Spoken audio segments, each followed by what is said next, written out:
Hello， 北外学姐 LOLA 又回来了。Most of you really want to know how to obtain really good spoken English, so this time I'm gonna talk about that. One of the most frequently asked questions for me is where did you go abroad to study English? You know what? I didn't. And when I first entered middle school, my English teacher asked 2 students for detention because they spoke such bad English, and I was one of them. So today, I'm gonna speak from my personal experience about how to study English well, how to be able to speak good English without having to go abroad. You guys ready? First, let's look at the definition of good spoken English. According to official guidance of IELTS test, they give out speaking test scores based on 4 criteria. The first one is naturally pronunciation, and then there is lexical resource, which has something to do with your vocabulary, and then there is grammatical accuracy and range, and finally, there is fluency and coherence. We usually just focus on the first one and the last one. Actually, it is far more than that. As for pronunciation, I got 2 pieces of really important advice for you. The first one is lay a solid foundation. If you are not satisfied with your pronunciation, you'd better learn phonetics from scratch. I know there are a lot of people who say that you don't have to learn phonetics, they're boring, blah blah blah, but actually, it is the most effective and easiest way for you to correct your pronunciation because there are certain sounds like dark L, they don't actually exist in Chinese. So if you don't know how to place your tongue, you are very likely to make mistakes. So if you really want to make your pronunciation good, you better, learn phonetics.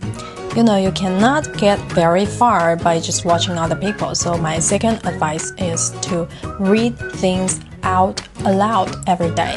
I think that is the most effective method for me because when you read things out aloud, you have a script in front of you, which means you don't have to think about how to organize a sentence. You will fully focus on your pronunciation. Read things out aloud for like 20 minutes, for half a month, you will tell that your pronunciation is getting better. Let's talk about the second part, which is lexical resource. It actually means you have to know how to use a certain range of words to express what you want to express. When you don't have a big enough vocabulary, it is very hard for you to speak good English because your hands are tied, right? So you have to memorize words, like I said in my first video. So if you don't know how to memorize words, check that video out. And now we're gonna talk about how to practice using words. When I was in middle school, every month we're gonna have a speaking test. And in the test, you will get a slip of paper. And on the paper, there are some words that you have to use to organize your language to talk about a certain topic. I think that is brilliant. So let's come to the third part, grammar. Somebody just asked me in the last post whether it is important to learn grammar. And you know what? If it is not important, we'll not be talking about it today. And it will not appear in IELTS official guidance. So it is certainly important, but you don't have to memorize them. Grammar is actually the rules of a language, but they were formed by different groups of people in a very long time. So they were not stipulated by authorities. That means grammar can be understood by everyone. If you just want to buy a grammar book and read about it, go ahead, but be prepared. It can be boring and frustrating and confusing. So I also have grammar courses, but I combine those grammars with really interesting and useful sentences and texts and combine them with movie watching. So this is not an advertisement, so we're not going to talk about it here. My point is that be sure you find a way that can help you persist in grammar learning because it can be boring. After you've found the right systematic learning material, recite a text once a week. You have to do it like you wrote it yourself. Just once a week. Do that for a month and we'll see. Okay, the fourth one has to do with fluency and coherence. Let's talk about fluency first.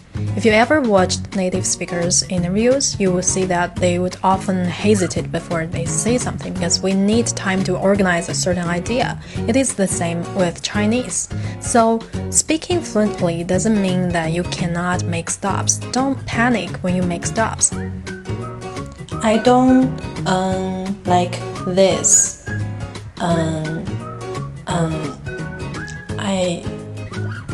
I mean, it's okay to make stops, but how to put it? You could always use, what's the word? Fillers to fill in those blanks. You know what I mean? That will make your speech feel a lot better. I just used.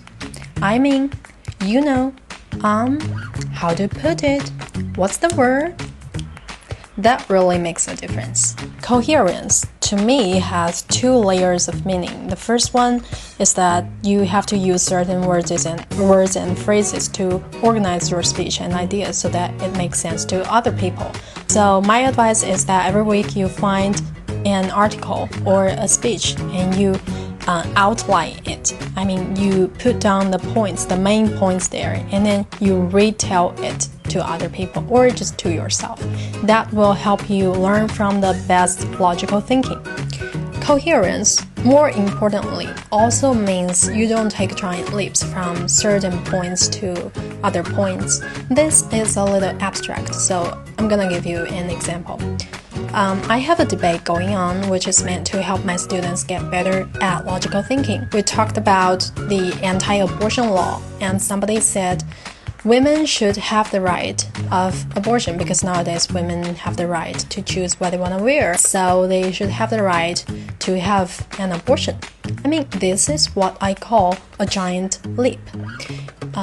If it were me, I would probably say, because nowadays we expect a lot more open-mindedness from society, if we are allowed to dress as we like, but we are not allowed to decide whether to give birth, it will cause confusion in society. People often ignore this part. Actually, it is very important, whether when it comes to exams like IELTS or TOEFL, or it is just in your daily life. All the methods I have just shared with you had been verified by myself, and I promise you, none of them would cost you a fortune. None of them would require you to go abroad. So, just get started.